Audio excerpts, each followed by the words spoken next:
എല്ലാവർക്കും B2O ചാനലിൻ്റെ പുതിയ വീഡിയോയിലേക്ക് സുസ്വാഗതം.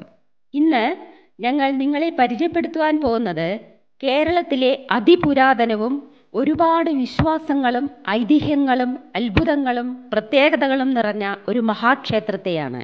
തൃശ്ശൂർ ജില്ലയിലുള്ള മാളയിൽ നിന്നും ഏകദേശം 7 കിലോമീറ്റർ ദൂരത്തിൽ കുണ്ടൂർ റൂട്ടിൽ സ്ഥിതി ചെയ്യുന്ന ഐരാണിക്കുളം ശിവക്ഷേത്രത്തെയാണ്. വരൂ, നമുക്ക് യാത്ര തുടരാം.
നമ്മൾ അങ്ങനെ ക്ഷേത്ര പരിസരത്തിൽ എത്തിച്ചേർന്നിരിക്കുന്നു.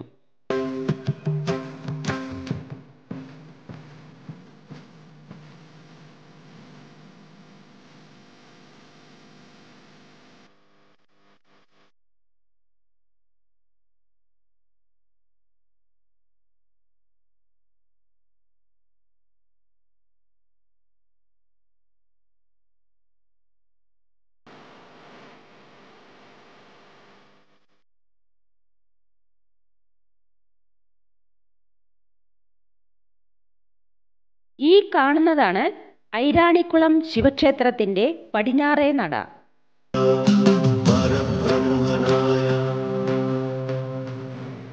ഏകദേശം വൈകിട്ട് 4:30 മണി ആവുന്നതേ ഉള്ളൂ. ക്ഷേത്രം തുറക്കാൻ 5 മണി കഴിയുമെന്ന് തോന്നുന്നു.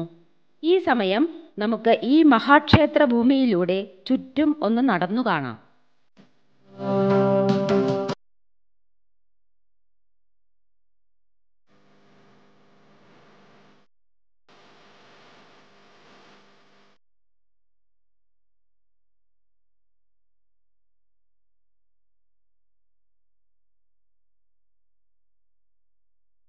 ഈ കാണുന്നതാണ് ക്ഷേത്രത്തിൻ്റെ കിഴക്കേ കവാടം. മുൻപിലായി അതിഗംഭീരമായ കൊടിമരം കാണാം.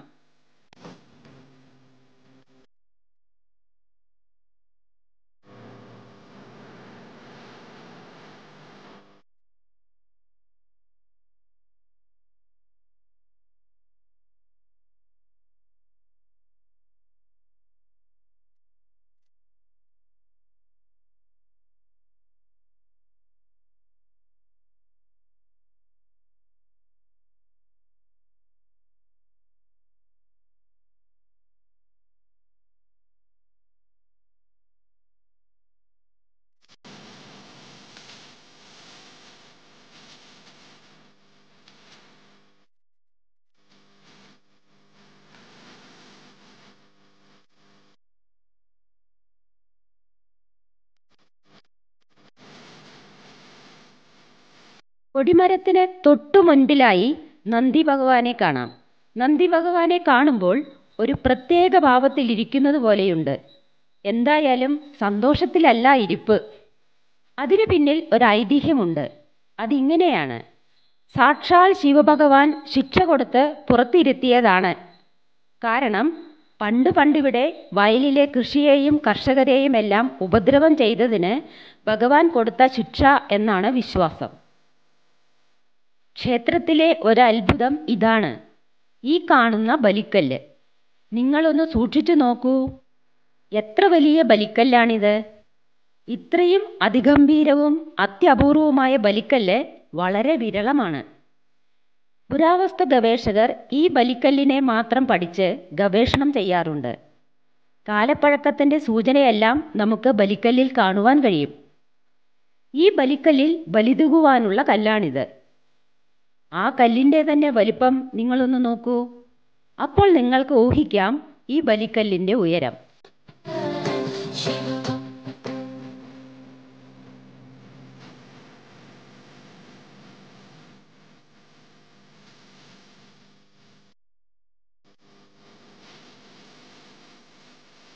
ക്ഷേത്രം തുറക്കാൻ ഇനിയും സമയമുള്ളതുകൊണ്ട് നമുക്ക് ഈ വിശാലമായ ക്ഷേത്രത്തെ വെളിയിലൂടെ ഒന്ന് പ്രദക്ഷിണം ചെയ്യാം. ചുറ്റും കരിങ്കല്ല് പാകിയ നടവഴിയുണ്ട്.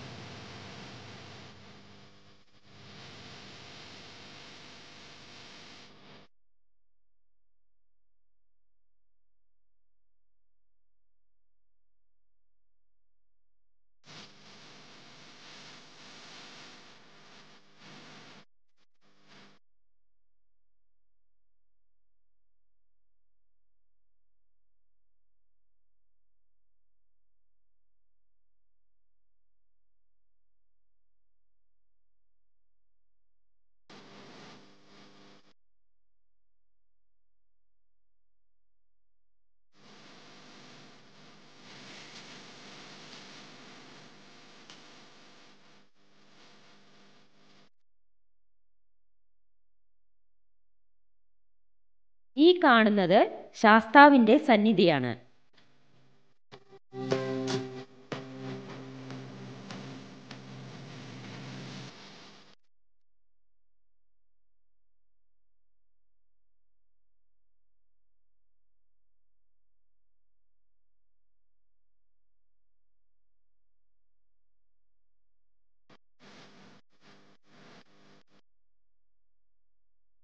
ഈ ക്ഷേത്രം ഏകദേശം 6 ഏക്കറോളം വരും. ചുറ്റും വളരെ ഭംഗിയായി മതിൽ കെട്ടി സംരക്ഷിച്ചിട്ടുണ്ട്.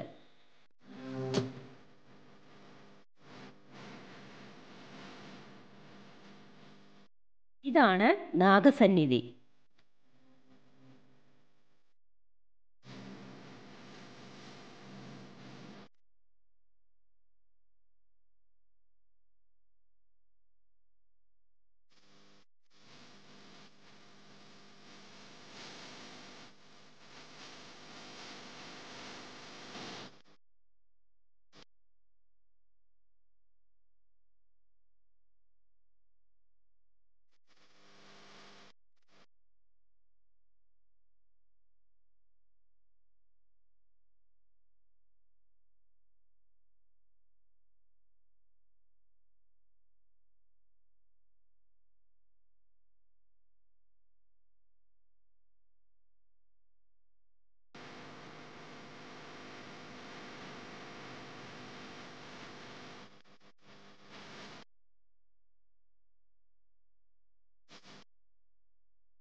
ഇത് പടിഞ്ഞാറേ വിളക്കുമാടം.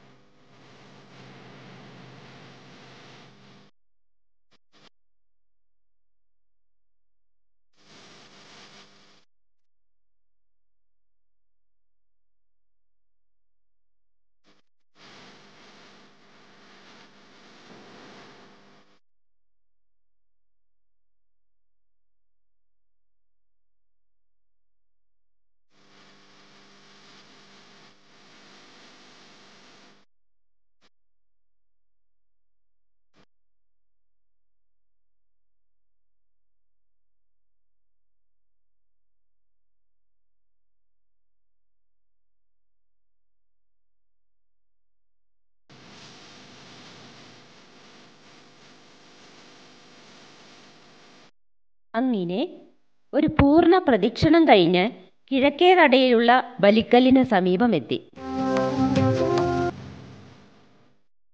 ക്ഷേത്രത്തിൻ്റെ മറ്റൊരു പ്രത്യേകത ഇതാണ്. അതായത് ഒരേ ക്ഷേത്രവളപ്പിൽ രണ്ട് വലിയ ക്ഷേത്രങ്ങൾ.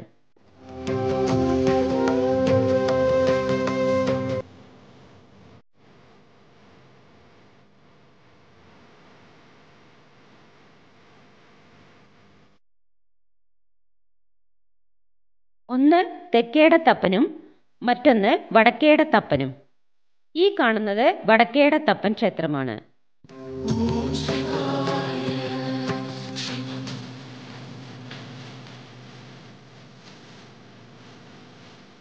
ഈ ക്ഷേത്രത്തിനും പ്രത്യേക അതിഗംഭീരമായ കൊടിമരമുണ്ട്. അതിന് തൊട്ടു മുൻപിലായി ബലിക്കല്ലും കാണാം.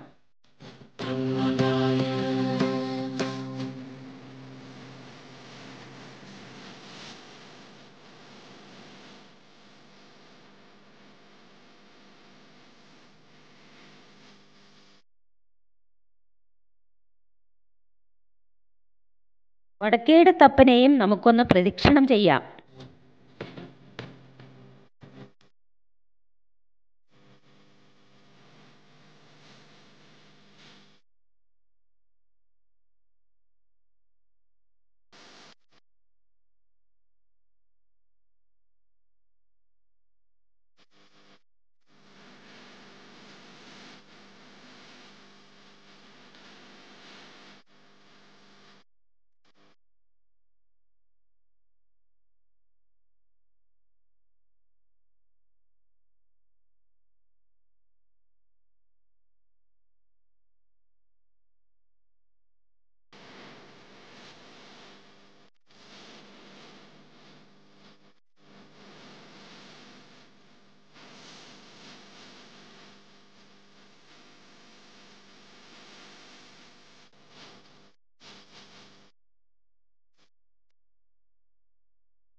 ഈ ക്ഷേത്രത്തിൻ്റെ മറ്റൊരു പ്രത്യേകത എന്ന് പറയുന്നത് ഈ ക്ഷേത്ര കോമ്പൗണ്ടിൽ ഉള്ള നക്ഷത്രവനമാണ്.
ക്ഷേത്രനട തുറന്നു. ഇനി നമുക്ക് പതുക്കെ തെക്കേടത്തപ്പൻ്റെ സന്നിധിയിലേക്ക് പ്രവേശിക്കാം. ശ്രീകോവിലിന് മുന്നിലായി അതിവിശാലമായ മേൽക്കൂരയില്ലാത്ത നന്ദി ഭഗവാന്റെ സന്നിധി.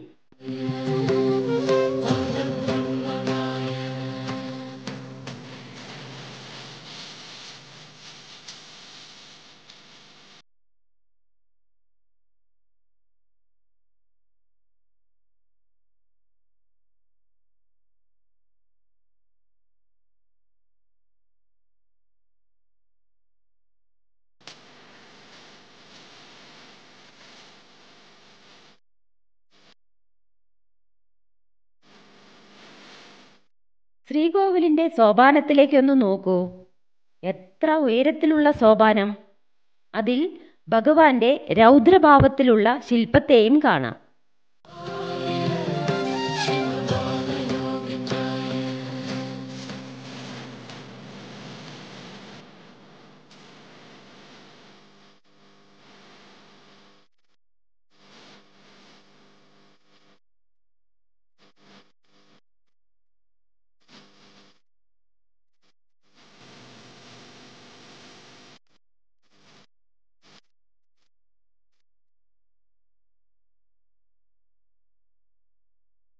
ഇവിടെയും ഒരു പ്രത്യേകതയുണ്ട്.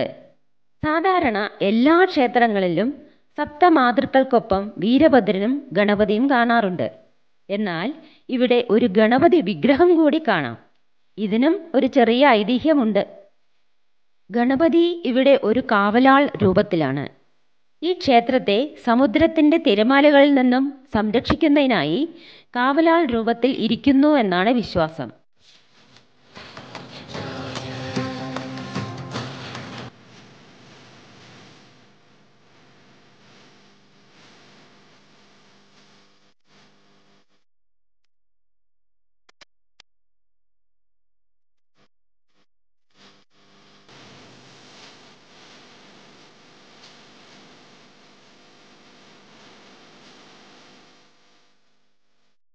തെക്കേടത്തപ്പന് വലിയ വട്ട ശ്രീകോവിലാണ്. കാണാൻ വളരെ ഭംഗിയുണ്ട്. ഈ ക്ഷേത്രത്തിൻ്റെ മറ്റൊരു മഹാത്ഭുതം എന്ന് പറയുന്നത് ഈ വട്ട ശ്രീകോവിലിനെ ചുറ്റി അരഞ്ഞാണം പോലുള്ള മൃഗമാലയാണ്. ഇത് വളരെ വളരെ അപൂർവമാണ്. ഈ മൃഗമാലയിൽ വ്യാളി രൂപങ്ങൾ 500ഓളമുണ്ട്. അതിൽ പല മൃഗങ്ങളുടെയും മുഖങ്ങളും നിങ്ങൾക്ക് കാണുവാൻ കഴിയും.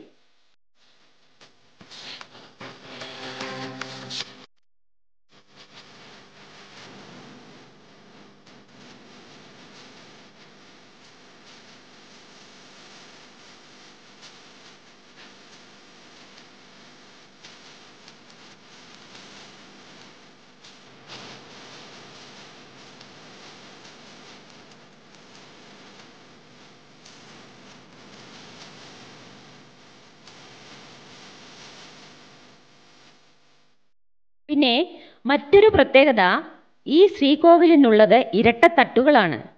ഈ 2 തട്ടുകൾക്കുമായി 64ഓളം കൈക്കോലുകളുണ്ട്. കൈക്കോലുകളെല്ലാം ഗജമസ്തകം താങ്ങി നിൽക്കുന്ന രൂപത്തിലാണ്. ഇതുറപ്പായും ദിവ്യത്വം നിറഞ്ഞ ഒരു ശില്പിക്ക് മാത്രമേ നിർമ്മിക്കുവാൻ കഴിയുള്ളൂ.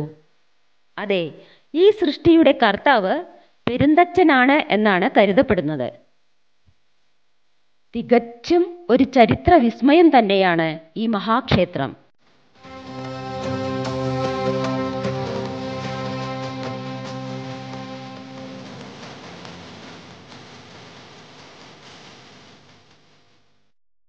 തെക്കേടത്തപ്പൻ ഇവിടെ ദർശനം നൽകുന്നത് സദാശിവഭാവത്തിലാണ്.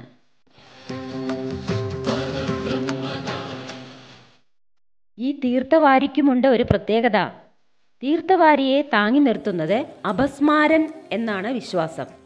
അതുകൊണ്ട് തന്നെ ഈ തീർത്ഥവാരിയിൽ നിന്നും വരുന്ന തീർത്ഥം അപസ്മാരം പോലുള്ള രോഗങ്ങൾ മാറുവാനും ബുദ്ധി ഉണർവിനും ഉത്തമമാണെന്നാണ് വിശ്വാസം. വടക്കേടത്തപ്പൻ്റെ സന്നിധിയുടെ മുൻപിലാണിപ്പോൾ നമ്മൾ. ഇവിടെയുമുണ്ട് നല്ല ഭംഗിയുള്ള ബലിക്കല്ല്.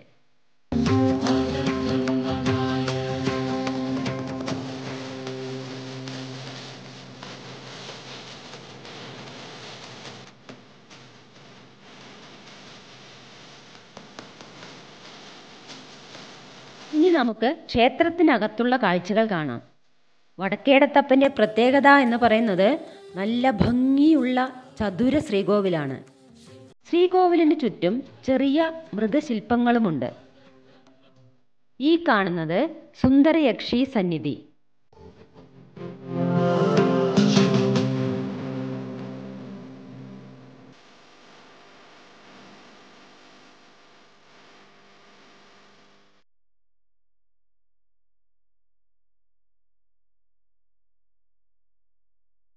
മറുഭാഗത്തായി ചുമരിൽ ഉടനീളം നല്ല ഭംഗിയുള്ള ചുമർ ചിത്രങ്ങൾ കാണാം. എല്ലാം അതിമനോഹരമായിരിക്കുന്നു. അധികവും പാർവതി ദേവിയുമായി ബന്ധപ്പെട്ടിട്ടുള്ള ചിത്രങ്ങളാണ്. ഈ ക്ഷേത്രത്തിൽ ഭഗവാൻ കുടുംബസമേതമാണ് ദർശനം നൽകുന്നത്. കിരാതമൂർത്തി ഭാവത്തിലാണ്. ഭഗവാന്റെ തൊട്ടടുത്ത് തന്നെ തെളിഞ്ഞ പുഞ്ചിരിയോടുകൂടിയ ദേവീ വിഗ്രഹവും സുബ്രഹ്മണ്യനും ഉണ്ട്. ശിവനും പാർവതിയും സുബ്രഹ്മണ്യനും ഒരേ പീഠത്തിലാണ് ഇരിക്കുന്നത്.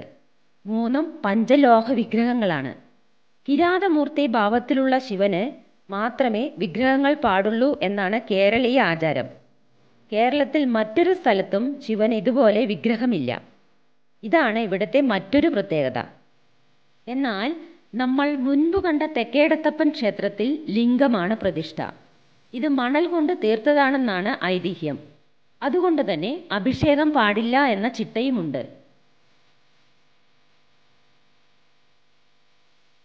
ഈ കാണുന്നതാണ് കരോട്ടമ്മ. കരോട്ടമ്മയാണ് ഇവിടെ ആദ്യം ഉണ്ടായിരുന്നെന്നാണ് വിശ്വാസം. പണ്ട് ഇവിടെ വനമായിരുന്നപ്പോൾ ഗോത്രവർഗക്കാർ ആരാധിച്ചു വന്ന ദേവിയാണ് കരോട്ടമ്മ. ഇപ്പോഴും സർവർക്കും അമ്മയായി ദർശനം നൽകിക്കൊണ്ടിരിക്കുന്നു.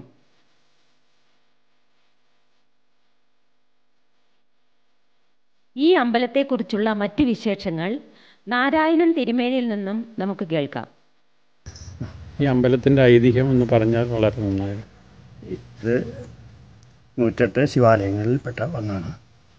പരശുരാമൻ പ്രതിഷ്ഠയുള്ള സ്ഥലമാണ്. ഒരു കാലത്ത് അത് പോയിട്ടുണ്ടായിരിക്കാം. പിന്നീട് ഇവിടെ വേദപാഠശാല ഉണ്ടായിരുന്നു. അടുത്തൊരു പുഴയുണ്ടായി. പുഴയിൽ മണൽത്തട്ടയിൽ കളിച്ചുകൊണ്ടിരിക്കുന്ന സമയത്ത് ശിവലിംഗം ഉണ്ടാക്കി അന്നത്തെ നമ്പൂതിരിയായ വിപണിച്ചുണ്ണികൾ.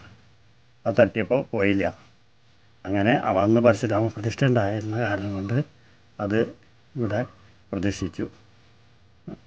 അങ്ങനെ തെക്കേടത്തെ അമ്പലം ഉണ്ടായത്. പിന്നെ ഇവിടെ സ്കന്ദോപ പരമേശ്വരന്മാരാണെന്ന് പറഞ്ഞ് ഇവിടെ വന്ന് ബ്രാഹ്മണ വേഷത്തിൽ ഇവിടെ വന്നു. അങ്ങനെ അവർ സ്വീകരിച്ച് ഇതൊക്കെ കഴിഞ്ഞപ്പോൾ അവർ പറഞ്ഞു, ഇവിടെ ഞങ്ങളെ പ്രതിഷ്ഠിച്ച് കഴിഞ്ഞിട്ടുണ്ടെങ്കിൽ സർവ്വ ഐശ്വര്യങ്ങളും ഉണ്ടാകുമെന്ന് പറഞ്ഞു. അപ്പോൾ അങ്ങനെയാണ് വടക്കേടത്തെ അമ്പലം ഉണ്ടായത്. പിന്നെ ഉപദേവതകളായിട്ട് ഇവിടെ ഗണപതിയുണ്ട്, ശാസ്താവുണ്ട്, വെടിയിലുണ്ട്, നാഗങ്ങളുണ്ട്.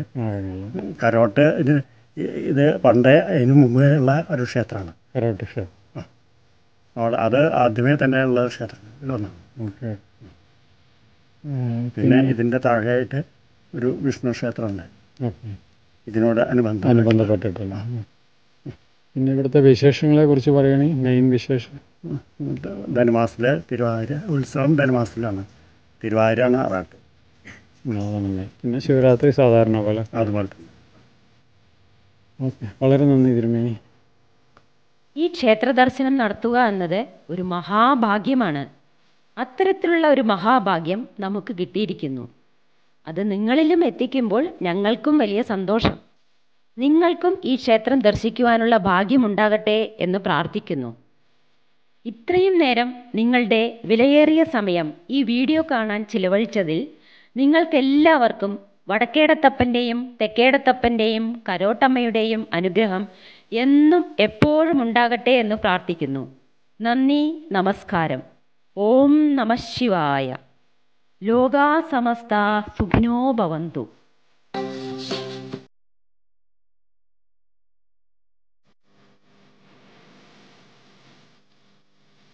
എപ്പോഴും പറയാറുള്ളതുപോലെ ഈ വീഡിയോ നിങ്ങൾ കണ്ടതിന് ശേഷം മറ്റുള്ളവരിൽ എത്തിക്കുവാൻ കൂടി അപേക്ഷിക്കുന്നു.